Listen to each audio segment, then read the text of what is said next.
So there's an old Ian Dury song, Reasons to be Cheerful. There's a big debate going on in technology at the moment between those people who believe at least that they have reason to be cheerful and some that don't. And I don't think we'll find anyone who has more reason to be cheerful than Roger McNamee, the managing partner of Elevation Partners and a significant player in the tech business. So, Roger, welcome to TechCrunch TV. Thank you. It's a pleasure to be here. You know that Ian Dury song, of course. Of course. Why should we be cheerful, Roger? I believe that we are at one of those moments of time that come along in technology when the world goes from incrementalism to a sudden dramatic disruption. And the scale of what's going on now it's so huge because it's now about consumer technology. All the past revolutions were really about enterprises, and they were much smaller scale. The thing that started it, of course, was the iPhone.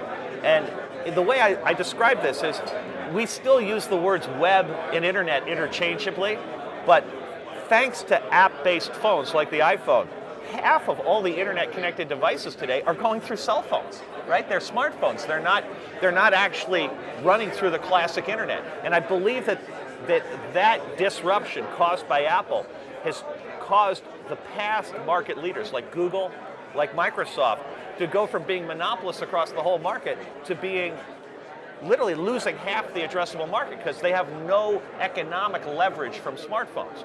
I mean, Google owns Android, but sadly Android for them has been much more of a science project than a business. And to me what's exciting is that the pendulum of creativity, which was absolutely pegged on commoditization under Google, has begun to shift back. And so creative people now have tools thanks to HTML5 and the breakdown of the traditional web that I think is going to unleash creative power and give us companies of the scale of Google and Facebook, but doing things that we can't even imagine today. So are you saying then that the open Google model doesn't work as well as the closed Apple model? Well, I think I'll put it this way. When consumers, with respect to the web, consumers view the web as digital Detroit. It's really exciting. There are lots of really cool things, but it can also be dangerous. And what Apple did was simply offer an alternative that was, if you will, all the same information, but without any of the security risks and all of that. And a huge portion of the market has chosen that.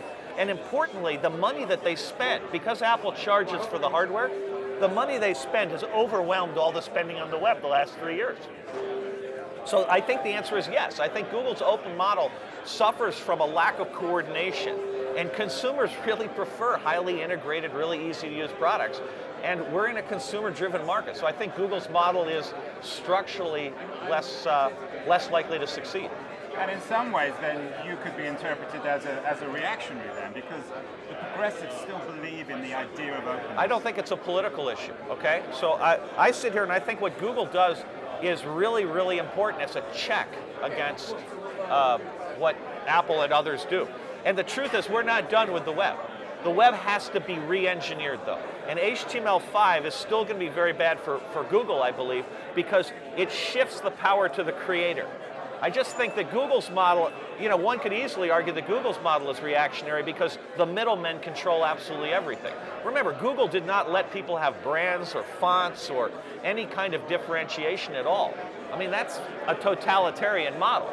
And, in Apple's model, you can have fonts, you can have your brands, and yes, it's on their OS, but right now consumers are, buying 100 million internet-connected devices this year from Apple. Okay, so my day job is a writer. How is HTML5 going to change my business, my life? If you don't actively succeed it's not going to change it at all. The reason that HTML5 is important is because if you sit there and say to yourself, I'm a creative person. Yeah, like you, I'm a creative person. But creative person, the reason is for writing or video specifically, I'm not sure what it does. What I think it will do is allow you to mash up the various forms of creativity that you do into products that no one's ever seen before, and you're going to be able to do this really cost effectively. My band, Moon Alice, has 2 HTML5 apps today.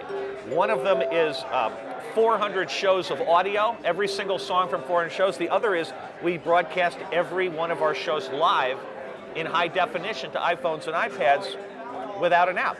Now, this has allowed us to reach a much, much larger audience. I mean, ours is the first band in history ever to have 1 million downloads of a song off its own servers.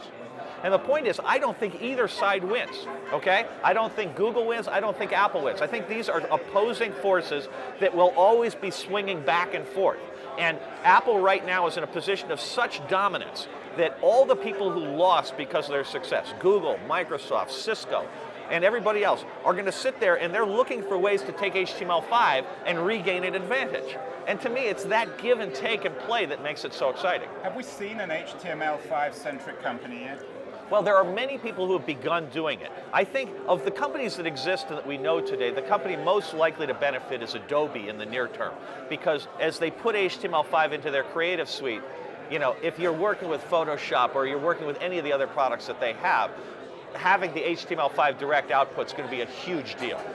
There are literally hundreds of companies that have been started that are going to do various HTML5 things. There's a company called WordNick that is doing for the text part of the HTML5 universe what the HTML5 does for everything else. And so yes, there are lots of them, but it's HTML5's in diapers. It's not even crawling yet, okay?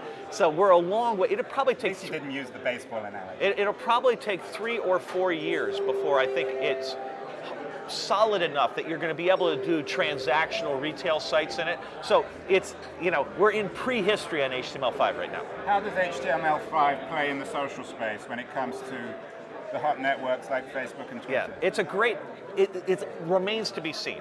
What I perceive is that HTML5's first big impact will be felt in smartphones because of people wanting to leap over Apple's App Store and take their brand directly to consumers without paying 30% to Apple. And everyone who sells a product is going to want to do that. They'll still go through the App Store with apps, but they will also look for ways to go over the top. And I think social has now become a cost of entry. If you're a startup today and you don't nail social and you don't nail mobile, you might as well just spend all your money on a party, because those are the cost of entry today.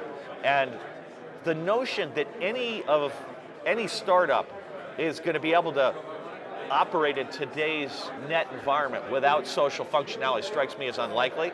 If you look at Facebook, they have put an enormous effort. They just bought a company called Strobe so that they could get a team of HTML5 guys to help them get their mobile stuff better. So I think it's going to be a very, very big deal in that world. Exactly how? Who knows? I mean, it's so early and the limitations are such that I think you'll see it in the creative arts before you see it in the businesses.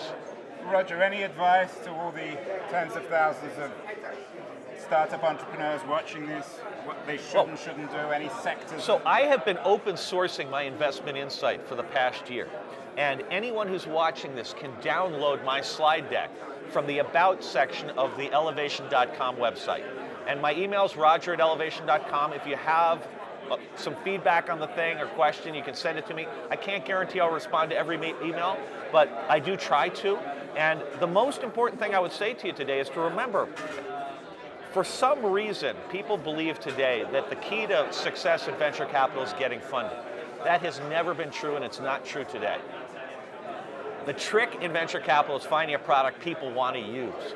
You know, it doesn't count until you have customers. And the trick for every startup out there today is don't worry about what the venture capitalists think. Don't worry about what the press thinks. Don't worry about Roger McNamee. What you really want to focus on is your customers. If your idea is good enough, your customers will make you successful no matter what you do. It doesn't cost much to start a web company today. You can do an amazing amount of stuff. The key thing is to do it. Talk's cheap. Right now, the big opportunity is make it happen. Well, talk isn't that cheap when you're talking to Roger McNamee, a legend in the industry. Thank you so much for appearing on TechCrunch TV. Andrew, my pleasure.